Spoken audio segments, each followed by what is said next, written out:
والعاقبة للمتقين وصلى الله وسلم على نبينا محمد وعلى آله وصحبه أجمعين. أما بعد، قال الله سبحانه وتعالى في كلامه المجيد: أعوذ بالله من الشيطان الرجيم، بسم الله الرحمن الرحيم. والصافات صفا فالزاجرات زجرا فالتاليات ذکرا ان الہکم لواحد. ہر قسم کی تعریف اللہ عز و جل کے لیے ہے. درود و سلام ہو اللہ کے تمام انبیاء کرام علیہم الصلاۃ والسلام پر، خصوصاً ہمارے اور آپ کے آخری نبی جناب محمد رسول اللہ صلی اللہ علیہ وسلم پر. میرے بھائیو، بزرگوں اور دوستو، آج کی نماز تراویح میں ہمارے سامنے سورہ صافات کی تلاوت کی گئی، سورہ صاد کی تلاوت کی گئی اور سورہ زمر کی تلاوت کی گئی. چنانچہ خلاصہ تفسیر کے لیے یہ تینوں صورتیں آج ہمارے سامنے ہیں. دیکھیں، سورہ صافات اللہ کے نبی صلی اللہ علیہ وسلم فجر کی نماز میں تلاوت کیا کرتے تھے، لہٰذا ہمیں کوشش کرنی چاہیے کہ کبھی اگر ہمیں موقع ملے تو ہم سورہ صافات کی فجر کی نماز میں تلاوت کریں. سورہ صافات کا عام طور پہ اہل علم نے دو محوری اور مرکزی مفہوم بتایا ہے. ایک یہ کہ ہم اللہ رب العالمین کے لیے استسلام اختیار کریں، یعنی مکمل طور پر اپنے آپ کو اللہ رب العالمین کے لیے سونپ دیں، اپنی عبادت کو، اپنی اطاعت کو، اپنے ہر ایک کام کو اللہ کی رضا کے لیے کریں. اس کی جو دلیل ہے وہ یہ کہ اللہ رب العالمین نے قرآن کریم میں یہاں سورہ صافات کے اندر جب سورہ صافات کی ابتدا کی تو اللہ رب العالمین نے فرشتوں کا وصف بتایا اور فرمایا والصافات صفا. یہاں اللہ رب العالمین نے فرشتوں کو صف لگانے کے وصف سے موصوف فرمایا ہے، اور قرآن کریم میں یہی ایک جگہ نہیں ہے بلکہ اکثر احوال میں اللہ رب العالمین نے فرشتوں کا یہی وصف بتایا ہے کہ وہ اللہ رب العالمین کی عبادت میں صف در صف لگے ہوئے ہوتے ہیں. اللہ رب العالمین نے دوسری جگہ فرمایا یوم یقوم الروح والملائکۃ صفا، جس دن روح یعنی فرشتے جبریل اور دیگر فرشتے صف در صف اللہ عز و جل کے روبرو کھڑے ہوں گے. اور ایسے ہی اللہ رب العالمین فرماتا ہے وجاء ربک والملک صفا صفا، قیامت کے دن اللہ رب العالمین فرشتے صف در صف آئیں گے. اللہ رب العالمین نے اس بات کا ذکر کیا ہے، تو فرشتوں کے لیے وہاں پر بھی صف در صف آنے کا ذکر کیا گیا ہے. اور یہاں پر اس صورت کے اندر ایک اور جگہ اللہ رب العالمین نے فرشتوں کا وصف بتایا، وہ ہے وَإِنَّا لَنَحْنُ صَافُونَ، بلا شک ہم ہی اللہ کے آگے صف لگانے والے ہیں. وَإِنَّا لَنَحْنُ الْمُسَبِّحُونَ، اور ہم ہی اللہ رب العالمین کی تسبیح بتانے والے ہیں، تسبیح بیان کرنے والے ہیں. تو چاہے یہ وصف انسانوں کا ہو جو صف لگا کے جیسے آپ نماز پڑھ رہے ہیں ایسے نماز پڑھتے ہوں، چاہے یہ وصف جنگ کے اندر مسلمانوں کا صف ہو کر اللہ کے راستے میں قتال کرنا ہو، یا پرندوں کا صف لگا کے اللہ رب العالمین کے لیے استسلام اختیار کرنا ہو، یہ ساری کی ساری صورتیں دراصل اللہ رب العالمین کے سامنے خضوع اور استسلام کی ہے. لہٰذا یہاں یہ دعوت دی جا رہی ہے کہ اللہ کے بندوں کو اللہ رب العالمین کے سامنے خضوع اور استسلام اختیار کرنا چاہیے. اسی لیے اس صورت کے اندر اللہ رب العالمین نے حضرت ابراہیم علیہ السلام کا ذکر کیا ہے، اور حضرت ابراہیم علیہ السلام نے کیسے اپنے پروردگار کے سامنے استسلام اختیار کیا. اپنے بیٹے کو اللہ رب العالمین کے کہنے پر صرف ایک خواب دکھائے جانے پر ذبح کر دیا. اللہ رب العالمین نے اس کا ذکر فرمایا ہے. اور کیسے اللہ رب العالمین نے حضرت یونس علیہ السلام کو استسلام اختیار کرنے پر نجات دی. اللہ رب العالمین نے اذ ابق الى الفلك المشحون فساهم فكان من المدحضين فالتقمه الحوت وهو مليم فلولا انه كان من المسبحين میں اللہ رب العالمین نے اس کا ذکر کیا ہے. یہ اس صورت کا ایک مفہوم ہوا اور ایک مرکزی معنی ہوا. دوسرا اس صورت کا جو مرکزی معنی اہل علم نے ذکر کیا ہے وہ یہ ہے کہ اللہ رب العالمین کے علاوہ دنیا میں بہت ساری چیزوں کی پوجا کی جاتی ہے، عبادت کی جاتی ہے. ان میں ایک فرشتے ہیں. تو فرشتوں کی خاص طور پر اللہ کے نبی صلی اللہ علیہ وسلم کے ایریے کے لوگ کفار مکہ، بعض لوگ فرشتوں کو اللہ کی بیٹیاں قرار دیتے تھے، بعض لوگ فرشتوں کو مؤنث قرار دیتے تھے، بعض لوگ فرشتوں کو امور کائنات میں متدخل مانتے تھے، ان کا تدخل مانتے تھے. تو اللہ رب العالمین نے اس صورت کے اندر خاص طور پر اس کا ذکر کیا، اور اللہ رب العالمین نے یہ اس صورت کے اندر فرمایا فاستفتہم لربک البنات ولہم البنون، آپ ان سے پوچھئے کہ کیا اللہ کے لیے بیٹیاں اور اور ان کے لیے بیٹے ہیں. چونکہ یہ لوگ کہتے تھے کہ فرشتے اللہ رب العالمین کی بیٹیاں ہیں، تو اللہ رب العالمین نے اسی لیے اس صورت کے اندر فرشتوں کو کبھی مؤنث صیغے کے ساتھ میں ذکر فرمایا، کبھی مذکر صیغے کے ساتھ میں ذکر فرمایا. اللہ فرماتا ہے وَالصَّافَّاتِ صَفًّا. اب یہاں پہ صافات میں اللہ رب العالمین نے مؤنث کے صیغے کے ساتھ میں فرشتوں کو ذکر کیا، اور فرشتوں ہی کو اللہ رب العالمین نے مذکر کے صیغے کے ساتھ میں بھی ذکر فرمایا. وَإِنَّا لَنَحْنُ الصَّافُونَ. تو گویا یہاں پہ صافون مذکر کا صیغہ ہے. اب گویا اللہ رب العالمین نے یہ کہہ دیا کہ اللہ کے بندوں، یہ جو فرشتے ہیں یہ اللہ کی مخلوق ہے. ہم عباد الرحمن، وہ اللہ رب العالمین کے مکرم بندے ہیں، اللہ کے معزز اور محترم بندے ہیں. اللہ رب العالمین کی مخالفت نہیں کرتے ہیں، نہ وہ مذکر ہیں نہ وہ مؤنث ہے، وہ روحانی مخلوق ہے، وہ لطیف مخلوق ہے. اللہ رب العالمین نے انہیں اپنی عبادت کے لیے، اپنے خاص مہام جو اللہ نے انہیں سونپے ہیں ان کی ادائیگی کے لیے اللہ نے انہیں پیدا کیا ہے. لہٰذا آپ ان کو کیسے جانتے ہیں کہ وہ مؤنث ہے؟ کیا جس ٹائم اللہ رب العالمین نے ان کو پیدا کیا آپ وہاں پہ موجود تھے؟ آپ وہاں پہ موجود نہیں تھے، لہٰذا آپ اپنی طرف سے یہ بات نہ کہیں. اور قرآن کریم میں بہت ساری جگہوں پر اللہ رب العالمین نے اس کا ذکر کیا ہے. وَجَعَلُوا الْمَلَائِكَةَ الَّذِينَ هُمْ عِبَادُ الرَّحْمَنِ إِنَاثًا أَشَهِدُوا خَلْقَهُمْ سَتُكْتَبُ شَهَادَتُهُمْ وَيُسْأَلُونَ. وہ لوگ اللہ رب العالمین کے جو فرشتے ہیں ان کو مؤنث بتاتے ہیں، کبھی اللہ کی بیٹیاں بتاتے ہیں. اللہ رب العالمین نے فرمایا وہ یہ جو بات کہہ رہے ہیں نا، ہمارے فرشتے ان کے پاس میں موجود ہیں، لکھ رہے ہیں، اور آنے دیجیے ہمارے پاس میں، ہم ان کو بتائیں گے. بہرحال یہ اس صورت کے دو مرکزی مفہوم ہوئے. اس کے بعد میں میرے بھائیوں ہم آگے بڑھتے ہیں. اگلی صورت ہمارے سامنے سورہ صاد کی تلاوت کی گئی. سورہ صاد اللہ کے نبی صلی اللہ علیہ وسلم پر حضرت عبداللہ بن عباس رضی اللہ تعالیٰ عنہ فرماتے ہیں اس وقت نازل ہوئی جب کہ آپ کے چچا ابو طالب کی وفات ہو رہی تھی. تو اللہ کے نبی صلی اللہ علیہ وسلم ان کے پاس میں گئے. مجلس کے اندر ابو جہل اور جو رؤسائے قریش تھے وہ موجود تھے. وہاں پہ ایک جگہ آپ کے چچا ابو طالب کے بازو میں خالی تھی. اللہ کے نبی صلی اللہ علیہ وسلم وہاں آ کر بیٹھنے کی کوشش کیے تو ابو جہل نے منع کیا، کہا یہاں بیٹھنے نہ دیجیے ان کو. اور اس کے بعد میں انہوں نے یعنی جتنی مجلس کے اندر رؤسائے قریش بیٹھے تھے انہوں نے اور ابو جہل نے مل کے محمد صلی اللہ علیہ وسلم کی شکایت لگائی. کن سے؟ ابو طالب سے. اور کہا کہ دیکھیے یہ آپ کا جو بھتیجا ہے یہ ہمارے معبودوں کو برا بھلا بولتا ہے، اس کو منع کیجیے. تو حضرت محمد صلی اللہ علیہ وسلم سے ابو طالب نے کہا کہ آپ کیا چاہتے ہیں، آپ کیوں ان کے معبودوں کو برا بھلا بولتے ہیں؟ تو محمد صلی اللہ علیہ وسلم نے کہا مجھے کچھ نہیں چاہیے، میں صرف اتنا چاہتا ہوں کہ وہ ایک کلمہ کہہ دیں، اس کے عوض اللہ رب العالمین ان کو عربوں کی سلطنت عطا فرمائے گا اور عجموں سے اللہ رب العالمین ان کو جزیہ عطا فرمائے گا. بس وہ کہہ دے لا الہ الا اللہ. تو انہوں نے کہا کہ الہ واحد، کیا ایک الہ؟ ما سمعنا بهذا في الملة الآخرة ان هذا الا اختلاف. کہا کہ ہم نے تو اس سے پہلے کبھی یہ بات نہیں سنی کہ پوری دنیا کا صرف ایک ہی معبود ہو. ہم تو کئی معبودوں کی پوجا کرتے آئے ہیں، جا کے کعبہ کے اندر دیکھ لو 360 معبود ہیں.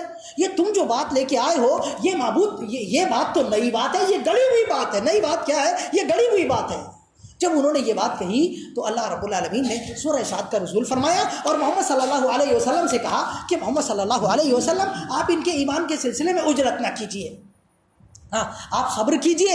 ہو سکتا ہے کہ ہم ان کے ذریعے اور ان کے ایمان میں تاخیر کے ذریعے آپ کو آزمائیں، جیسا کہ ہم نے آپ سے پہلے انبیاء کرام علیہ السلام کو آزمایا. چنانچہ اللہ رب العالمین نے پھر انبیاء کرام علیہ السلام کی آزمائش ذکر کی، اور پھر ان انبیاء سے تھوڑی سی اجلت ہو گئی تو اس اجلت کے عوض میں اللہ رب العالمین کی کیسی مختصر پکڑ آئی وہ بھی اللہ رب العالمین نے ذکر کی. چنانچہ حضرت داؤد علیہ السلام کا قصہ ذکر کیا کہ کیسے انہوں نے تھوڑی سی اجلت کی.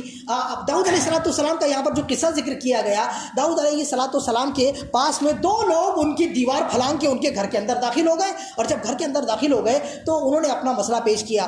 اب بعض مفسرین نے یہاں پہ اسرائیلی روایت نقل کرتے ہوئے یہ کہا کہ یہ دو جو لوگ حضرت داؤد علیہ السلام کے گھر کے اندر آئے تھے یہ انسان نہیں تھے، یہ فرشتے تھے، اور ان کا جو مسئلہ تھا وہ مسئلہ حقیقی نہیں تھا، وہ مسئلہ تعریضاً تھا. اور اس مسئلے کے ذریعے دراصل وہ حضرت داؤد علیہ السلام کے اس فعل کی طرف اشارہ کر رہے تھے جس کا ارتکاب حضرت داؤد علیہ السلام سے ہو گیا تھا. حضرت داؤد علیہ السلام کے پاس میں 999 تقریباً بیویاں تھیں، اور ایک بیوی یعنی ایک شخص دوسرا تھا جو ان کے لشکر کا سپہ سالار تھا، اس کے پاس میں ایک بیوی تھی، بڑی حسین و جمیل خوبصورت بیوی تھی. یہ بنی اسرائیلی روایت میں ہے، اس روایت کا ہمیں رد کرنا ہے. تو کہا کہ حضرت داؤد علیہ السلام ایک دن اپنے چھت کے اوپر چڑھے تو دیکھا کہ وہ عورت غسل کر رہی ہے. چنانچہ حضرت داؤد علیہ السلام کو پسند آ گئی. حضرت داؤد علیہ السلام نے کہا یہ جو اریا ابن یحییٰ ہے اس بندے کو آپ جنگ میں بھیج دو، اور جنگ میں بھیج کر کے اس کو اگلی صف میں رکھو حتیٰ کہ وہ قتل ہو جائے. اور اس کے بعد میں پھر ان کی بیوی کو بلایا اور اس کی شادی کر لی، ان کو اپنی زوجیت میں لے لیا. تو یہ قصہ جو گڑا ہوا ہے یہ حقیقت میں مقصود نہیں ہے، بلکہ اہل علم نے کہا کہ صحیح بات یہ ہے کہ حضرت داؤد علیہ السلام کی جو آزمائش تھی وہ یہ تھی کہ دو حقیقی بندے تھے. چونکہ حضرت داؤد علیہ السلام کو اللہ رب العالمین نے فیصل بنایا تھا، تو حضرت داؤد علیہ السلام 3 دن تک کے اپنا دروازہ بند کر کے بیٹھ گئے تھے. ان کا کام فیصلہ کرنا تھا. اب 3 دن تک حضرت داؤد علیہ السلام گھر سے باہر نہیں نکلے فیصلہ کرنے کے لیے، اور حضرت داؤد علیہ السلام نے اپنا دروازہ لگا لیا. اب ظاہر بات ہے انبیاء کرام علیہ السلام کو اللہ اس لیے بھیجتا ہے تاکہ کبھی بھی کوئی بھی بندہ اپنے مسئلے اپنے قضایا لے کر کے ان کے پاس آ سکے. اب انہوں نے اپنا دروازہ لگا لیا، تو کیوں لگایا؟ لوگوں کا فیصلہ کیسا کریں گے؟ تو اللہ رب العالمین نے ان کے اس ایک امر کی وجہ سے اللہ رب العالمین نے انہیں آزمایا. ٹھیک، ایک بات یہ. دوسری بات یہ تھی، اللہ رب العالمین آپ کے ساتھ خیر فرمائے، کہ حضرت داؤد علیہ السلام کو وہ جو دونوں بندے آئے تھے تو دونوں کی بات سننی چاہیے تھی. ایک بندے کی بات سن کر حضرت داؤد علیہ السلام نے فیصلہ دے دیا. یہ بھی گویا حضرت داؤد علیہ السلام کی طرف سے تھوڑا سا تسرع ہوا، عجلت ہوئی. تو اللہ رب العالمین نے اس کی مثال محمد صلی اللہ علیہ وسلم کے سامنے رکھ کر کے کہا کہ محمد صلی اللہ علیہ وسلم صبر کیجیے، ان کے ایمان پر صبر کیجیے، ہم آپ کو نتیجہ دکھائیں گے. اجلت کریں گے تو اس کے نتائج اچھے نہیں ہوں گے. آگے جا کے اللہ رب العالمین نے حضرت سلیمان علیہ حضرت سلیمان علیہ السلام جو داؤد علیہ السلام کے بیٹے ہیں، ان کا بھی اللہ رب العالمین نے قصہ ذکر کیا، کیسے ان سے ذرا سی اجلت ہو گئی اور اس کے نتیجے میں اللہ رب العالمین نے ان کو آزما لیا. اللہ رب العالمین نے اس کا ذکر کیا. یہاں پر بھی بعض بنی اسرائیلی روایتیں بعض لوگوں نے ذکر کی ہے کہ ایک شیطان تھا، اس کا نام سخر تھا. وہ شیطان بڑا متمرد قسم کا تھا، حضرت سلیمان علیہ السلام کی بات نہیں مانتا تھا. تو ایک دن حضرت سلیمان علیہ السلام غسل کرنے کے لیے گئے ہوئے تھے. یہ روایت کا رد کرنا ہے ہم کو میرے بھائیوں، ٹھیک ہے. تو حضرت سلیمان علیہ السلام غسل کرنے کے لیے گئے ہوئے تھے، اور ان کے پاس میں ایک انگوٹھی تھی. وہ انگوٹھی اپنے ہاتھ سے اس وقت نکالتے تھے جب کہ وہ باتھ روم وغیرہ کے لیے جاتے ہوں.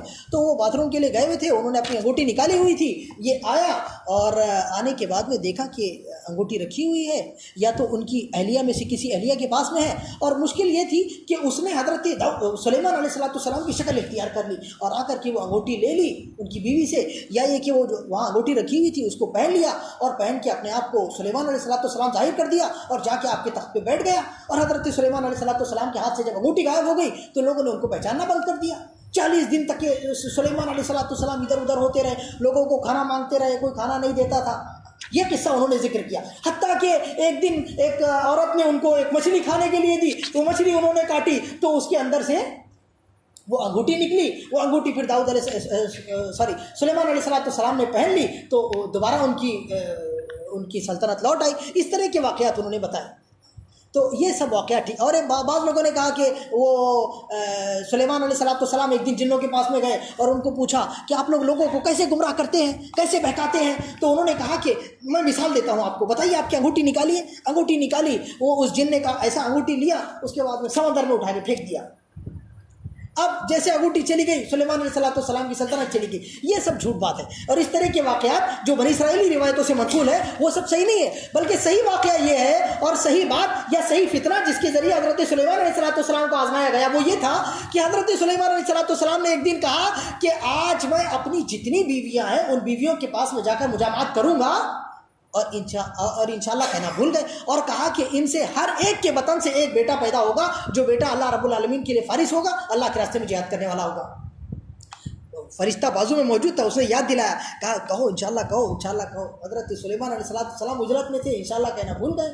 اب اللہ رب العالمین نے ان کے اس ذرا سے اجلت کی وجہ سے اللہ رب العالمین نے جب بچہ پیدا ہونے کا ٹائم آیا تو ایک آدھا جسم پورا بھی نہیں، آدھا جسم ان کی کرسی پہ ڈال دیا تاکہ ان کو یاد آئے کہ انہوں نے اجلت کی تھی. تو یہاں اللہ رب العالمین نے اس کے بعد میں حضرت ایوب علیہ السلام کا ذکر کیا اور محمد صلی اللہ علیہ وسلم کو بتایا کہ دیکھو یہ ایوب علیہ السلام کی مثال آپ کے سامنے ہے. تو اس طرح سے صبر کرو، انشاءاللہ نتیجہ آپ کے حق میں ہوگا. محمد صلی اللہ علیہ وسلم کو اس طرح سے میرے بھائیوں یہاں پر درس دیا گیا. اس کے بعد میں اگلی صورت ہے سورہ زمر. میرے بھائیوں سورہ زمر ان صورتوں میں سے ہے جنہیں اللہ کے نبی صلی اللہ علیہ وسلم سونے سے پہلے پڑھا کرتے تھے. یہ صورت بڑی زبردست توحید ہے، بڑی اچھی صورت ہے. اس صورت کے اندر اللہ رب العالمین کی توحید کو کھول کر بیان کیا گیا ہے. میرے بھائیوں اس صورت کے اندر اللہ رب العالمین نے سب سے بڑا اور بنیادی درس جو ہم کو دیا ہے، اتنی بات بتا کے اپنی بات ختم کر رہا ہوں، جو سب سے بڑا اور بنیادی درس دیا ہے وہ یہ کہ ہمیں خالصتاً اللہ عز و جل کی عبادت کرنی چاہیے، اخلاص اخلاص اخلاص اخلاص، پوری زندگی میں کچھ بھی نہیں سوائے اخلاص کے۔ دیکھیں اللہ رب العالمین نے فرمایا الا للہ الدین الخالص، دین کس کے لیے ہونا چاہیے؟ خالصتاً لوجہ اللہ ہونا چاہیے۔ ایسے اس صورت کے اندر اللہ رب العالمین نے کئی جگہ اخلاص کا حکم دیا، قل انی امرت ان اعبد اللہ مخلصا له الدین وامرت ان اکون اول المسلمین قل انی اخاف ان عصیت ربی عذاب یوم عظیم قل اللہ اعبد مخلصا له دینی فاعبدوا ما شئتم من دونی۔ اور ایسے ہی اللہ رب العالمین نے یہاں دو بندوں کی مثال بیان کی، ایک بندہ جس کے کئی سرداران ہیں، ایک سردار یہ بولتا یہ کر، دوسرا سردار بولتا وہ کر، تیسرا سردار بولتا وہ کر، تو اب وہ کس کس کی بات مانے گا، کیسے کیسے سنے گا، کیسے کیسے تنفیذ کرے گا؟ اس کے مقابلے میں ایک دوسرا بندہ ہے جس کا صرف ایک ہی سردار ہے، تو وہ اس کے لیے خالص ہے، وہ جو بولتا ہے جیسا بولتا ہے ویسا کرتا ہے۔ تو اب اللہ رب العالمین نے یہاں گویا مثال دی، کہا ایک اللہ کے آپ معبود، ایک اللہ جو معبود ہے اس کے آپ بندے بن کر رہیں، وہ زیادہ اچھا ہے کہ آپ ہر شجر حجر پتھر کے آپ معبود یعنی ان کے بندے بن کے رہیں، یہ زیادہ اچھا ہے۔ تو بلا شک میرے بھائیوں یہ توحید والی صورت ہے، اور اس کے اندر ریا وغیرہ کے جو واقعات ہیں اور ریا کے جو شائبات ہیں اللہ رب العالمین نے اس کا بھی دفعیہ فرمایا ہے۔ اور قرآن کریم میں اللہ رب العالمین نے اسی صورت میں سورہ زمر میں فرمایا وَبَدَا لَهُم مِّنَ اللَّهِ مَا لَمْ يَكُونُوا يَحْتَسِبُونَ۔ یہ محمد ابن منکدر رحمہ اللہ بڑے پیارے تابعی ہیں، یہ اس آیت کو خالی ایک آیت کو پڑھ کے میرے بھائیوں چاشت کے وقت میں اس آیت کو پڑھنا شروع کیا، اور اتنا روئے کہ بازو کے گھر والے آس پاس میں آگے نکل گئے، جناب کیا بات ہے، کیوں اتنا رو رہے ہیں آپ؟ تو کہا کہ یہ جو اللہ رب العالمین نے کہا وہ وَبَدَا لَهُم مِّنَ اللَّهِ مَا لَمْ يَكُونُوا يَحْتَسِبُونَ، کہ ان کے لیے قیامت کے دن اللہ رب العالمین سے وہ چیزیں ظاہر ہوگی جس کا انہوں نے سوچا بھی نہیں ہوگا۔ تو ہو سکتا ہے کہ ہم میں سے ہر ایک اپنے بارے میں یہ سمجھتا ہو کہ بڑا متقی ہے، پرہیزگار ہے، دیندار ہے، تقوی شعار ہے، اور اللہ کے پاس میں جانے کے بعد میں پتہ چلا کہ ہماری سوچ غلط تھی اور اللہ رب العالمین ہمارے اعمال قبول نہ کرے۔ تو ایسا بھی ہو سکتا ہے نا، تو اس کے لیے وہ رو رہے تھے کہ ہو سکتا ہے ہماری ریاکاری کی وجہ سے اللہ رب العالمین یا ہمارے اعمال قبول نہ کرے اور اللہ رب العالمین ہمیں راہ درگاہ کر دے۔ تو اس کے لیے میرے بھائیوں اس صورت میں اللہ رب العالمین نے توحید کا ذکر کیا ہے اور ہمیں اس بات کا درس دیا ہے کہ ہم موحد بن جائیں اور مخلص بن جائیں، اللہ رب العالمین کے لیے اپنے ہر کام کو انجام دیں۔ اللہ ہمیں ایک توفیق عطا فرمائے، ہمارے گناہوں کو معاف فرمائے۔ آمین و آخر دعوانا الحمد للہ رب العالمین، والسلام علیکم ورحمۃ اللہ وبرکاتہ۔